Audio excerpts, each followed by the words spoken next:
And we are back. Alright. Well, let's figure out what to actually be. So, create your captain. Today London lies between the stars. Her new empire unfolds across the heavens. But 10 years ago, before the Northern Gate was opened, before the renewed Empress led her people into the skies, it lay in a vast cavern far beneath the earth. Deep, dark, marvelous. Who were you then? Street urchin. You'll begin with high veils, the skill of evading and deceiving. Huh. So I wonder. So these are all dictating certain stats that I will have. But I wonder if, rather than simply stats, since there's, well, multiple, right? Like there's Zaylor, which is.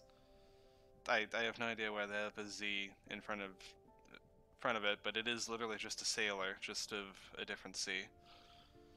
But they have multiple of the same thing. So this one is high iron, and that's a soldier, and this is also high iron, but this is a sailor. So I imagine that whatever your origin, it will affect not just your stats, but will actually have some flavor relevance for certain events and the like. I guess though, I'll just go for being a sailor since I did play a fair amount of the first game. Alright. You are a Z captain. Your number bats swinging across the still black sea, the distant lights of London calling you home, salty prayers offered to heedless gods. It was a hard life, and often a short one, but you made your mark. I did not. I died a lot. So you actually get to choose subcategory. Alright. So did I smuggle? I did definitely smuggle a lot. I definitely explored a lot. I definitely tried to be a merchant and failed at being a merchant because uh, I generally ran out of food before I actually got anywhere, and doing merchant work generally just didn't pay enough to actually keep me from dying. It wasn't even breaking even, I was just progressively losing money. Maybe I was just bad, but I would definitely say of the three things, I definitely explored more than anything else. Ambition. So what do we want to be our victory condition? Wealth?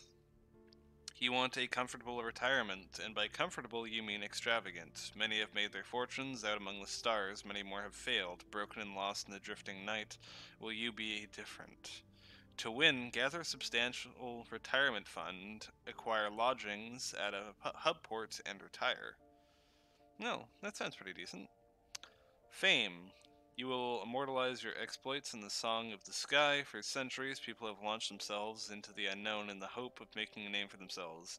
You're sure you'll succeed, after all. You never heard of anyone who didn't. That's a bit of a oxymoron. Gather stories of your exploits and write about them in New Winchester. Or the truth. Even the stars have secrets, but they won't keep them from you. A message from an old friend begins an unwise quest to learn a secret that stars hide. What drives you? Curiosity, justice, insolence. Whatever it is, it will be tested. Be warned, this is a demanding ambition, best played by a lineage that has already completed wealth or fame. Interesting. Alright, well, generally I'd be inclined to go for the truth, but, well, if it's a new game plus sort of thing, then I guess being wealthy will just have to suffice. The random avatar, sure.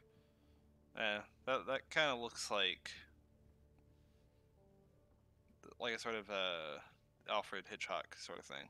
Anyway, let's go. Yes, man, that's very high irons. All right, well, let's get going. Let's get going and see where we go. Well, see where we end up. Loading. Don't let terror reach 100. Oh boy. Advice for captains, officers, and mascots. In addition to your ordinary crew, you now have an officer, or perhaps a mascot. You'll need to formally appoint them before you can benefit from their skills, abilities, or animal charisma. To do this, open the officer panel while in port. Alright, thank you. 3 weeks have passed. This morning, Captain Whitlock received a simple memorial service. Her body was consigned to a necropolis train bound for the Serene Mausoleum. Now you sit with a handful of her relatives in the threadbare offices of her solicitors. A methodical notary is reading the will. The captain was wealthy once, but squandered her capital on mysterious expenses before her expedition to the Blue Kingdom. Listen to the end.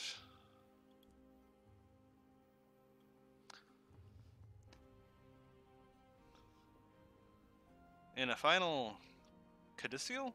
I have never heard that word before.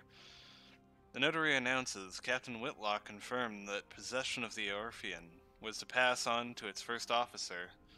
He peers at you with dry, gray eyes.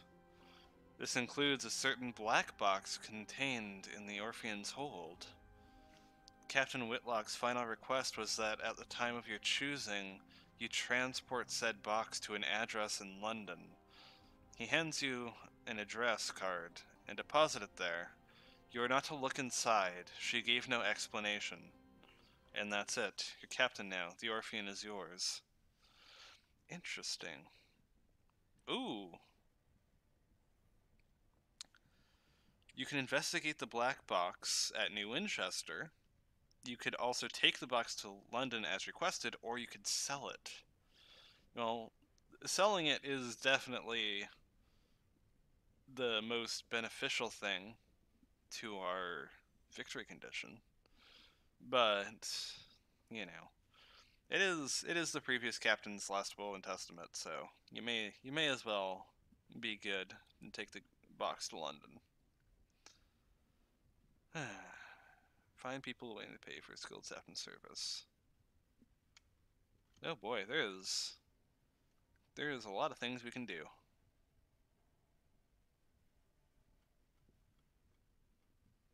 Let's see, we can explore the city. We can recruit a driver. There's an opportunity. Investigate the black box. Captain Whitlock left it to you in the hold of the Orphean. Her will described it only as a black box, a description you consider to be an unhelpful understatement. It is a casket of black basalt, longer than you are tall, and adorned with a single small recess that contains a keyhole. Yeah, that sounds like a coffin. There's probably a demon in there or something. Well, our locomotive doesn't seem like it needs to be repaired. It seems pretty fine. Well, let's look at our ambition. What does our ambition do? Okay. A fortress like Governor's Manor towers above New Winchester. It has sat empty since the blockade. This is the first step of completing ambition wealth. I need $5,000, and I have 131. Okay, perhaps not. That's good to know. Well, I need 3 crew, that's for sure.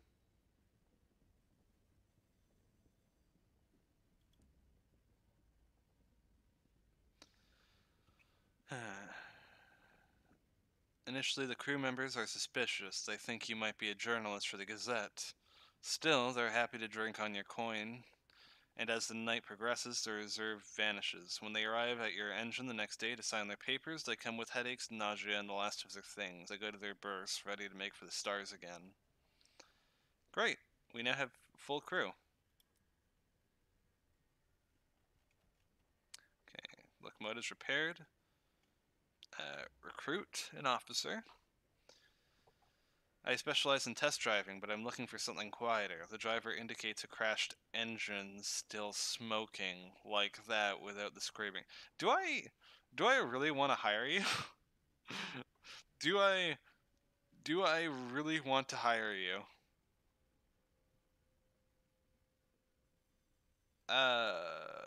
Sure. Why not? I'd rather have a bad driver than no driver. Wait.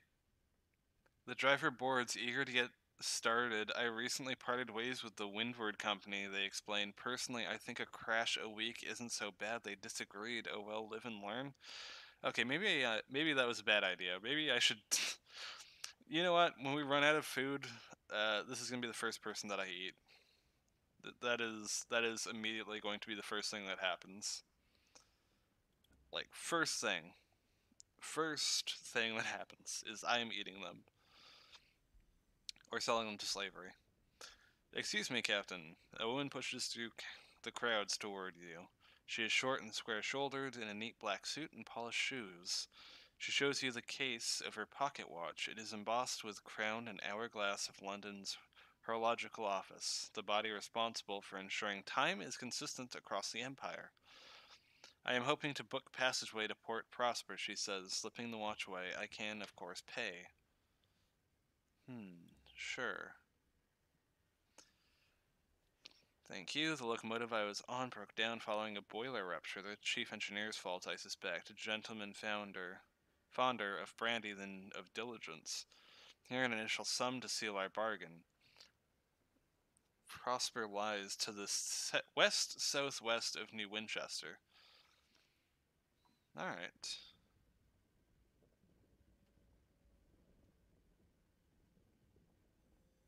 No. Very much. Nice. Now let's see. Explore the city. Why not?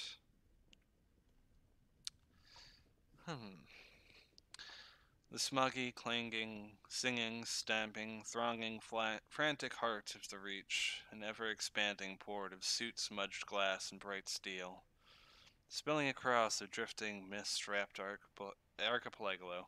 Oh, geez, words. I'm really bad at actually saying things, aren't I?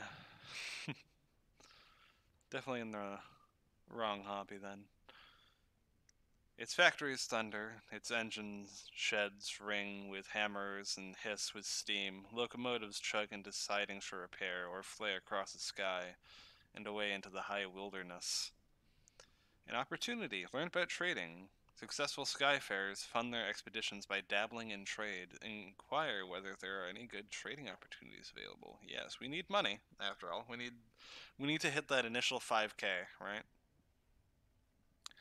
Porter at the station advises you to visit the nearby pub, a promise of days, and talk to seasoned captains there. They keep their ears to the ground and they'll know about an opportunity or two. Okay.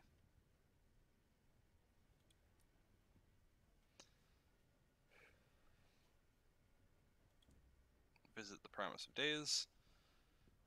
Old pistons gleam on the walls. The shelves are crowded with mementos from across the sky. The clientele raise their voices to be heard above the comforting clamor of the adjacent engine yards. Introduce yourself to the seasoned captains or go elsewhere. What does this do? Aha, I have yet to make their acquaintance. Four are gathered at their usual table, the masked citizen, a libertine, polymath, and the pioneer of the neo-nocturnal artistic school, the bedeviled Diadact, a scholar haunted by his discoveries, the plucky baroness, explorer, collector, philantelist. I swear this thing uses so many words I've never heard of before. And Spatchcocker Meg, who hunts monsters. I swear, okay. Spatchcocker is my new favorite thing to call someone. Of course, everything out here is jolly dangerous, says the Baroness. Few risk the skies, so news of distant ports is valuable. Collect port reports from the places you visit and deliver them to the Victory Hall or Company House. The more you turn in at once, the more they pay. Look for other opportunities on the way, advises the masked citizen. Passengers who want transport, rich men in need of bloody work, etc. Alright.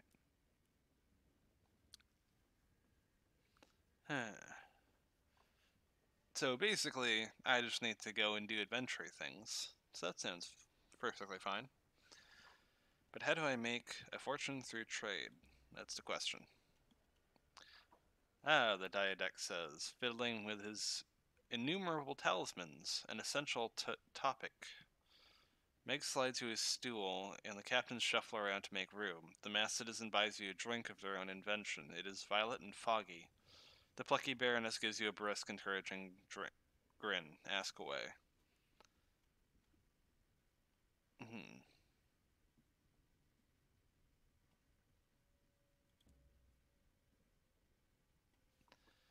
Host of Magdalene's needs an urgent delivery of seeds. Paying a pretty penny too. If I were you, I'd get right to the bazaar straight away. Put my mark against it. Broker in Port Avon is selling cheap goods, yada yada.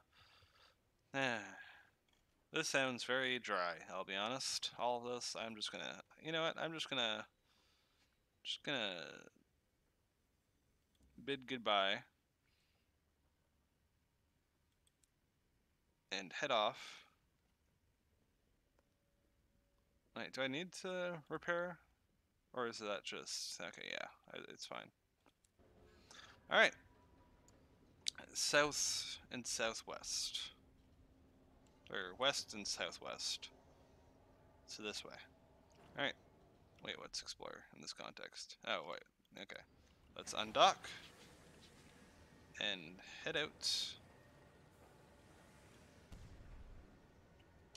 And I don't really remember my controls at all. Oh, what is my bat found?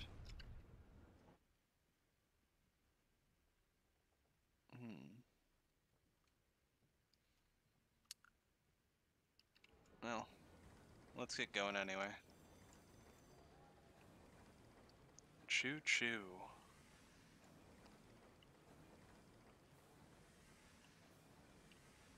You know, I probably should have bought food before I set sail, shouldn't I? Oh well.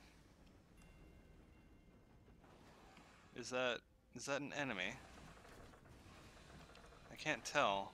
It doesn't seem to be attacking me though. So I'll just be sailing my way.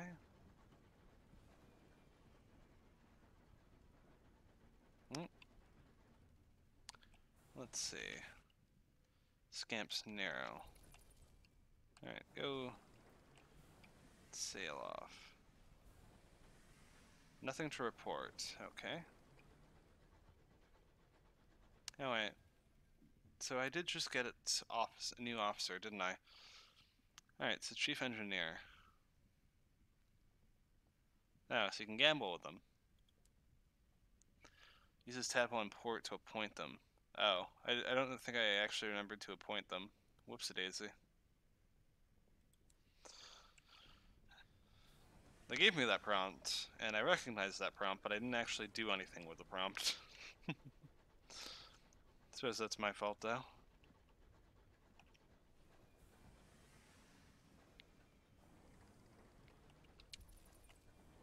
Let's do another scan. Nothing to report. Well, I entirely have no idea.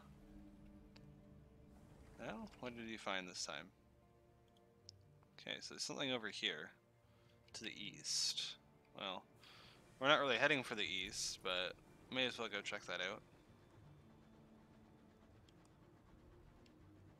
Nothing new to report.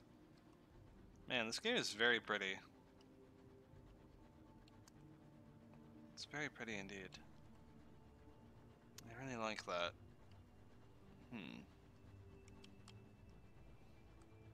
Is there even a way to get around to this direction? Like, am I just... I feel like I went the wrong way to actually get over there.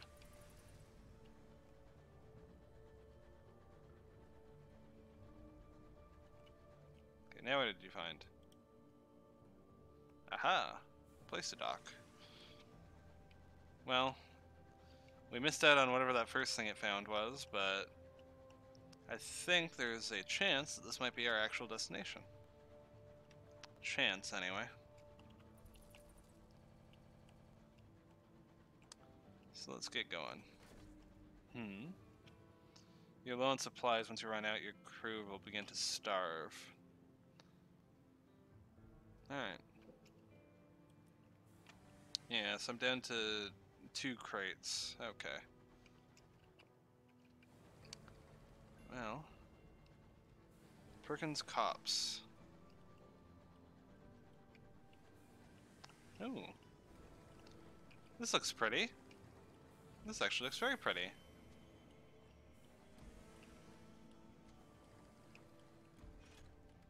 Now let's dock. And immediately, don't want to gamble with you. Okay, there we go. Turn them on. Plus 2 hearts, plus 6 irons. Very nice. Alright, now. I have found Magdalene's.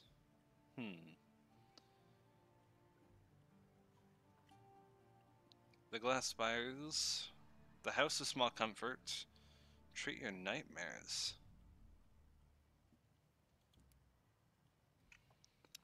The glass spires of Magdalene's pierced the clouds like swords. Shadowed figures could be seen moving through the gleaming corridors, their identities obscured by hued glass.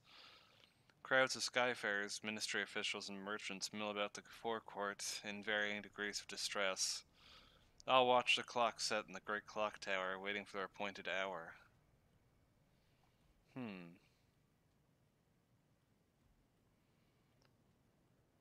Write a port report, I guess.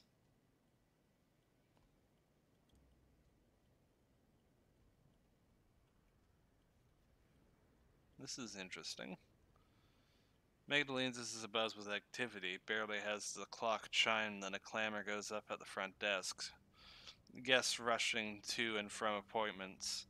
Lord Blank was seen in conversation with the amenable host. The East Wing was closed for general access all day. A certain distinguished admiral was seen with his second in command entering one of the chambers of regret.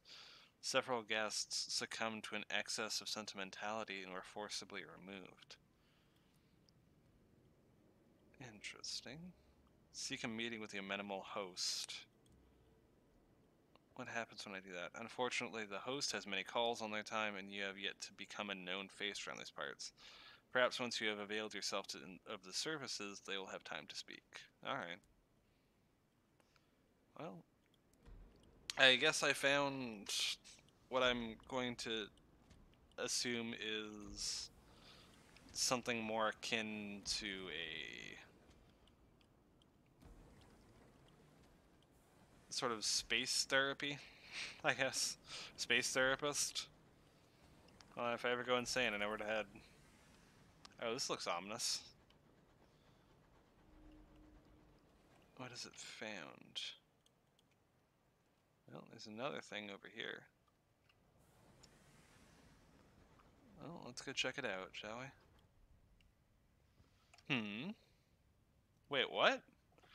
The fastidious inspector approaches you in the galley. Captain, good day. I notice your ship's clock has stopped. Perhaps you'd permit me to repair it. She has a little case of tools and a hopeful expression. Sure. She gives a grateful flicker of a smile and sets out to work. Soon she has the back off the clock and has spread tiny clogs across the galley table. Obscure horological tools gleam brassily among them. Everything has a place. I appreciate the opportunity to keep myself busy. Staring too long at the stars is harmful to the temperament.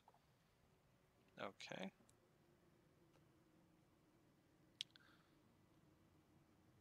Perpetually busy. Ah, so we have a opportunity to talk to her. Well, let's see. I would like to know how this entire time thing works. So let's inquire about that. She sniffs. It is of fundamental importance that 10 o'clock on the 2nd of June in one corner of the Empire occurs at the same time as 10 o'clock on the 2nd of June in the opposite corner. How is an empire to function if it can't agree on what day it is? Unfortunately, the process is complicated by the fact that time is less reliable than it was. The hours trade has seen to that. God, this is such a weird concept. But I love it, though. Astro News of London? Ask about the hours trade. No, hours... You've heard the Empress awards her favorites with gift of years to extend their lives. and that you can become rich mining for hours to satisfy London's hunger for them. Oh, hours have more uses than that. We use them to increase the efficiency of work worlds, to speed journeys to distant regions, to resolve overcrowding in prisons. It does make my life more difficult when time knots and stretches like wool on the loom, more difficult but more vital. Her Majesty seized a great trove of them when she assumed the throne of hours, and now even more have been found in the reach. Miners dig them from the ground. She looks momentarily wistful. I hope someday to retire with a modest pension of years myself to prolong the better part of my retirement. That is... Time is something you can mine out of the ground. That is such a weird concept. What is time in this? Is time like a physical thing, I guess? Or is it a gas?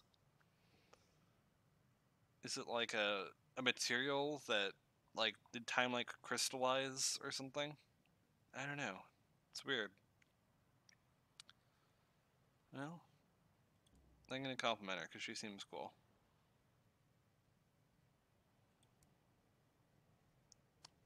Let's see. What else do we have to talk about? I don't really care about either of these topics. Well, good evening. Ah, she's gonna make a cup of tea. Of course she is. Of course she's gonna make tea. What else is she gonna do with her life other than make tea? Let's see. I really hope that we're heading to the right direction because we're very quickly running out of resources. And we haven't actually accomplished anything yet. We've just read a lot of text and been lost. You found a horror, one of the most disturbing landmarks in the high wilderness. Don't linger. What's the terror? Okay, well, I'm sailing right to it. Is this a terror? Okay. Oh, that looks... That doesn't look too bad. That just looks like a abandoned facility. I don't really know why this is like a bad thing, but sure. I'm gonna sail this way. Can I go this way? Oh no, I can't. Okay. Ow, I damaged my ship by doing that.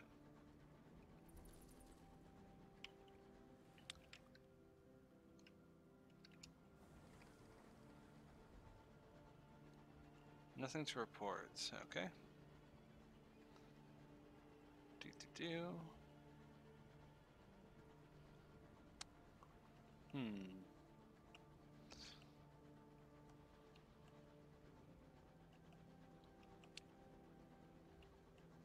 Let's see. I really love that you're just sailing through space in a little steam train. little steam train in space. Yeah. Just use coal. Use coal to sail across the cosmos. Why not?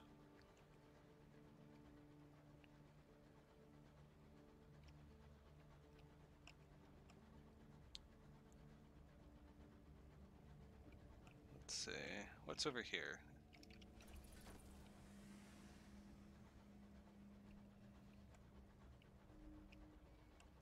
Something out in the sky. Aha! Another place to dock. Maybe this is where we're looking. Ooh! Did I just hear a cannon? I did. Uh-oh. Is that hostile to me? Well, let's just sail real quick in the opposite direction of that. Distant searchlights wreck the sky. Refineries.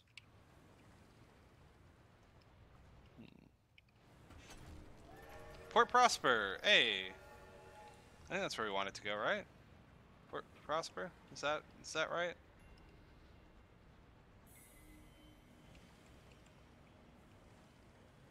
Let's dock.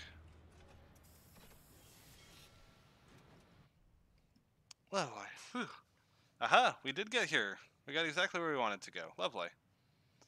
Alright, let's deliver our inspector.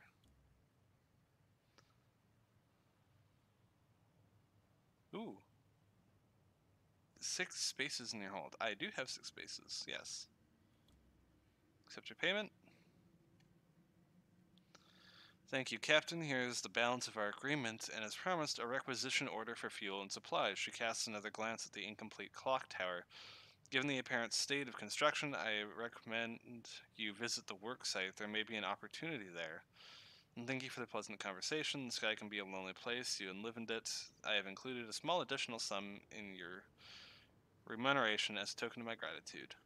3 fuel, 3 supplies, 150 sovereigns, 60 experience. Damn, that was super worth it. That was actually really worth it. Alright.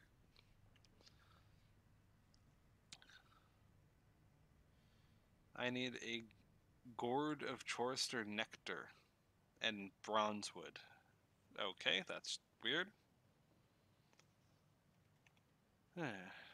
They plan to call it the Albert clock in memory of the departed prince consort. But there's a ways to go yet. The roof isn't finished, and the clock neither ticks nor bongs. You can see the fastidious inspector up among the workings with a spanner and a can of oil, showing the workmen how it's done. Ask the horse foreman what they need. Bronzewood, the foreman wheezes bluntly. One consignment, they sell it at Trader's Wood and Polymer and Plenty's, I hear. And a gourd of Chorister nectar too. This bunch of work-shy ingrates need constant shouting at, and my voice has given up the ghost. Some nectar should have me bellowing again like a champion. Carillon's your best bet. There or Titania, the flower town, will play like. You can purchase the necessary goods and return them to Fort Prosper. You'll make a tidy profit, be warned. The materials aren't cheap and they'll occupy space in your hold.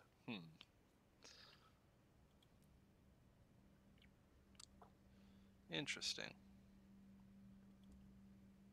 Take my leave. Port report. The factories continue to belch out smoke, while over the bridge, hopeful crowds gather outside the admirable Nelson. Lovers can be seen strolling arm in arm along the promenade, at a respectable distance from their chaperones. There is a brief protest outside the Windward Company factory, swiftly quelled. The scones at the Nelson were as good as ever, though the piquancy of the jam was less than might be desired. This game is very British. I swear, they fit in a lot of references to teas and scones when there really shouldn't be. The narrow streets huddle in the shadow of a great crag. Banners display the stony features of her renewed majesty. Wealthy West Enders drop by, exchanging polite greetings and veiled gossip, while sooty East End workers file to the hour-refining factories. Peeling posters promise fresh, wholesome lives in the reach to new arrivals, but most of the posters are years old. More newcomers arrive at Port Prosper than ever leave it. We can attend a parade? That sounds nice. Gaudy banners fly over the painted rooftops of Port Prosper. The smog of the East End is hidden away by giant posters displaying dragons in varying degrees of vivisection. The cramped streets are clogged with people. Wealthy West Enders promenade about the amusements, while impoverished East Enders work the stalls and huddle by the chestnut fires for warmth. A painted dragon pursued by knights is chased through the crowds to a chorus of Ho the Riding. Interesting. So I can mingle with the West Enders, the hats, the starch that gleam on the mustaches. You're sure you'll fit right in. Mingle with the East Enders, lurking in the tents or manning the stalls on the side streets or scowling at the passing gentry. They seem more your level. Well, how about not playing either team and just hang out with everyone? Yay! I'm tolerated by everyone. You're treated as a curiosity and viewed from all sides with suspicion. Still, you find yourself in conversation with an elderly colonel who has retired to Port Prosper, a bulwark of sanity, he calls it, a line in the sand against all the stuff out there. He introduces you to one of the riders in the procession, who takes you on a tour of the carnival. You converse with chestnut sellers and flower arrangers, drink in the outdoor pubs, and dance with several of the vaudeville players. At the end of the day, you've learned many names and faces, and even acquired a few calling cards. Lovely. I'm tolerated. Its narrow streets huddle in the shadow of a great crag. Banners display the stony features of her renewed majesty. Wealthy West Enders strut by, exchanging polite greetings and veiled gossip, while sooty East End workers file the hour refining factories. Now, I already read this part. Attend the grand ball. You may now attend the ball. Well, let's attend. Uh-oh. I don't think I have 56% chance, 30%. Alright. Candles illuminate the great staircase that sweeps up to the residence of the Windward Company, which has been chosen to host this season's ball. West Enders promenade in their finest. Hoop skirts and starched collars predominate. White tie is the order of the evening. A few East Enders, mostly actors, have secured tickets, but most are servants if they are seen at all. The orchestra is playing the score from Victoria's first ball under her throne of hours. Be on your worst behavior. Or be on your best behavior. I guess because this gives us a better chance of success. We'll behave. Failed. Oh no. Your manners are sharp as freshly cut glass, and your collar is stiff as a champagne flute. You make sure to pick off as many wallflowers from the edge of the dance floor as possible. You are the very picture of good British courtesy. Several servants snicker as they pass you by, refusing to top up your champagne. Well, I lost 1 reputation. I now have 0. Great.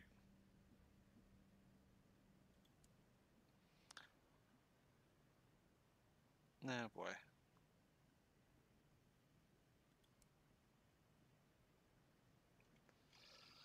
Let's see. The new clock tower. So we can explore the port, offer transport to settlers. Ooh, a princess. Hello.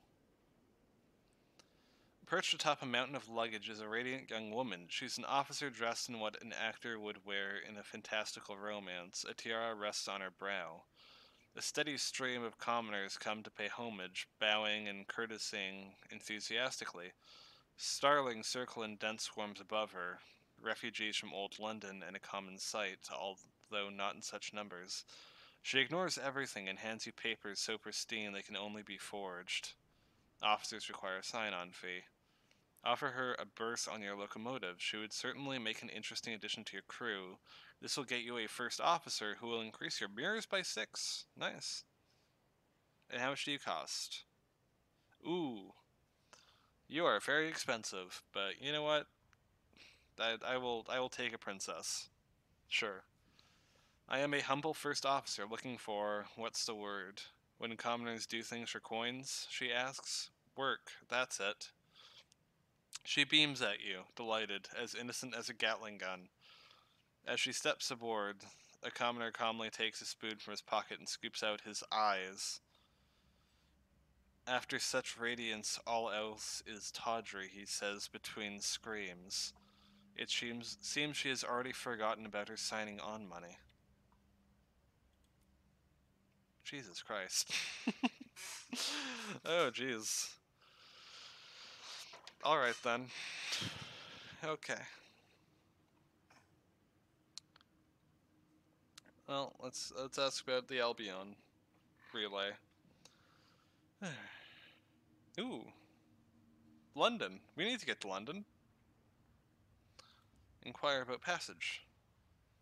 Enthusiastic advice. The garrulous captain is delighted to have an excuse to talk. I'm happy to help, sister, happy to help.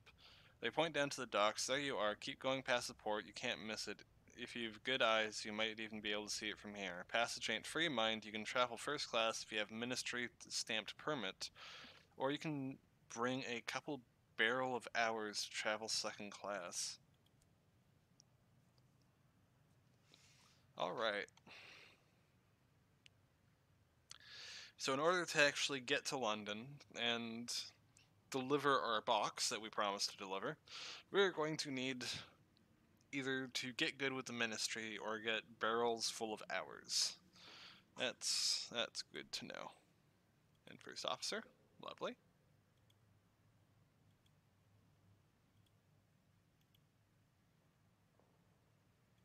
Oh, you gonna close? No. Game's breaking out now.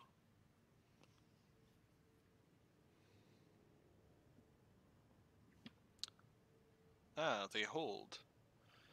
Let's see. The Jerusalem? Oh boy. Well, that's gonna be the result of several memes. And we have an extra slot, auxiliary slot, a bat, plating slot.